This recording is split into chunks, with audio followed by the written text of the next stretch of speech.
你有冇聽過模擬斷食啊？根據研究發現，癌症患者如果喺接受正規治療嘅時候配搭模擬斷食5日，有機會重塑新陳代謝，甚至加速癌細胞嘅凋亡。放射腫瘤科醫生廖志榮喺新唐人健康1+1嘅節目中提到，呢一種方法其實就好似用飲食嚟幫助治療，無論係間歇性斷食，亦或係模擬斷食，都可以啟動身體嘅抗腫瘤免疫力，一方面削弱癌細胞，另一方面提升免疫系統，對預防同輔助治療癌症好有潛力，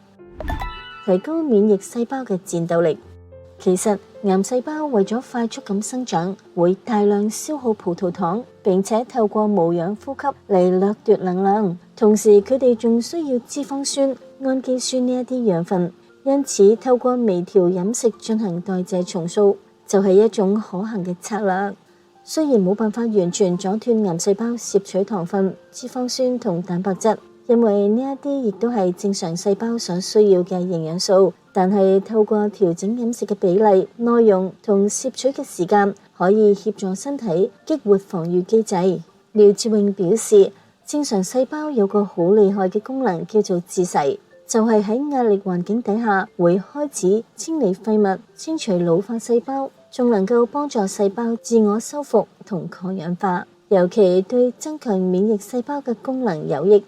但係癌細胞就唔同啦，佢哋嘅粒線體功能比較差，根本就冇辦法承受呢一種代謝壓力，所以一遇到治療就更加容易被打敗。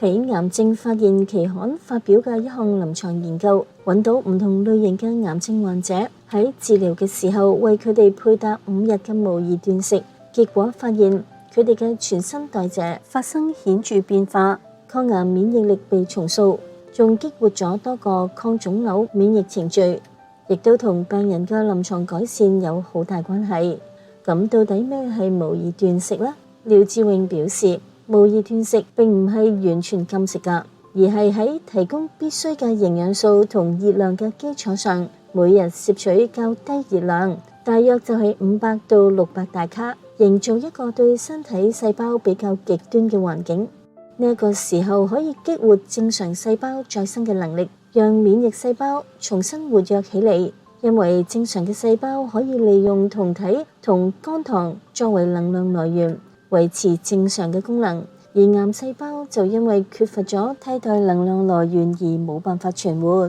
咁樣令到放射治療同化療嘅效果更加好，副作用就更少。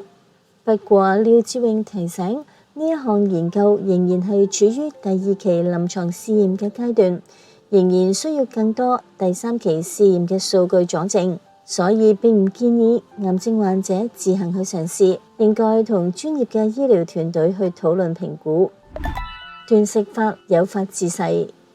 自噬反應係人體細胞自我清理同再生嘅生理機制。當細胞面臨營養缺乏等壓力環境嘅時候，會被激活。廖志榮話，除咗模擬斷食之外，仲有2種斷食嘅方法可以誘導自噬反應。一種就係間歇性斷食，例如168斷食，即係每日16個小時斷食，8個小時進食，又或者進一步延長到18至到20小時斷食。斷食期間，身體會進入能量缺乏嘅狀態，有機會激活自噬反應。另一種係延長性斷食，即係清水斷食，持續3日到5日，只係飲水，能夠更明顯咁激發自噬。但係呢一種方法比較極端，唔適合所有嘅人。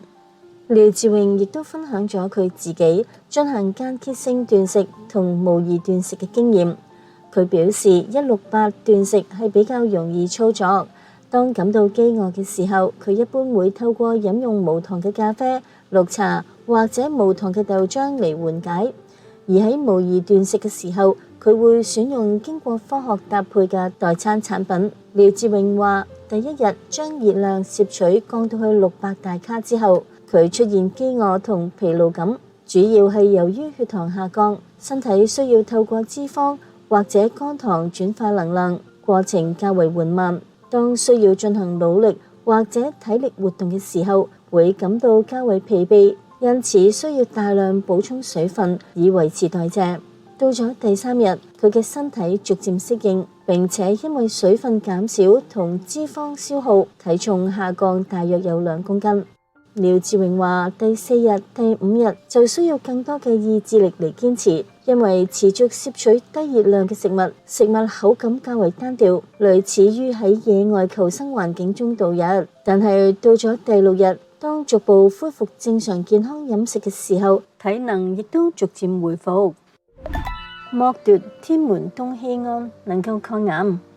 再嚟睇下另外一項有趣嘅研究，有研究顯示，通過限制特定營養素可以對抗癌症。台灣長庚紀念醫院嘅研究團隊透過限制鼻咽癌患者體內嘅天門冬酰胺酸嚟抑制腫瘤細胞，同時增強免疫細胞嘅攻擊力，成功咁讓患者腫瘤縮小甚至消失。呢一項研究今年3月發表喺《自然代謝》期刊。天門冬酰胺係一種非必需氨基酸，肉類、魚類、蛋、堅果等嘅食物之中含有大量嘅天門冬酰胺，人體亦都可以自行合成，並且免疫細胞同癌細胞都依賴天門冬酰胺嚟支持佢哋嘅生長同代謝需求。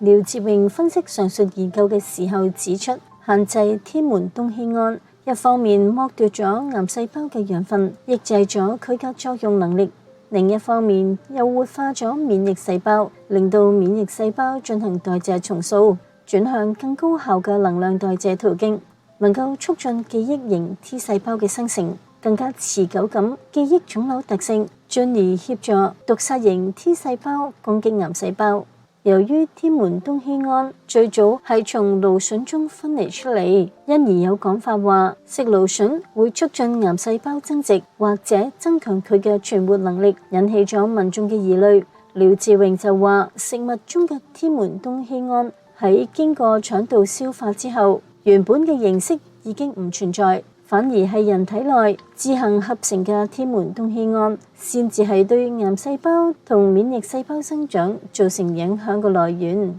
廖志榮指出，因此更加關鍵嘅係研究點樣透過藥物去阻斷癌細胞利用天門冬酰胺。不過呢一方面嘅研究目前仲未好成熟，因為往往呢一種限制營養素嘅藥物，佢嘅副作用亦都會引起正常細胞嘅損壞。所以要進行到臨床應用階段，仲係有一段長路要行。提醒大家，因為個體差異啦，同埋實際情況唔同，具體治療同處方請諮詢專業嘅醫師。你對呢一類飲食療法有冇興趣啊？你想唔想挑戰168斷食啊？抑或你想試下模擬斷食呢？留言話俾我哋聽，記得訂閱、點讚、分享俾需要嘅人。我哋下次再見。